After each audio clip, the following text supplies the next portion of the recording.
started one night her freshman year.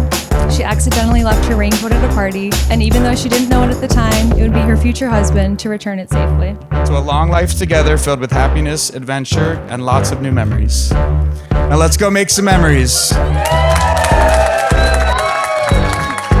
By the power vested in me by the state of Vermont, I now pronounce you husband and wife.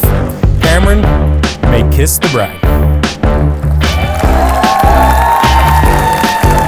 I keep going up.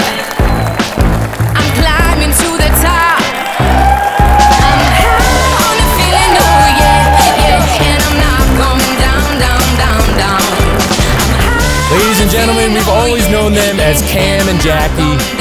Now, for the first time, it's my great honor to introduce them as husband and wife.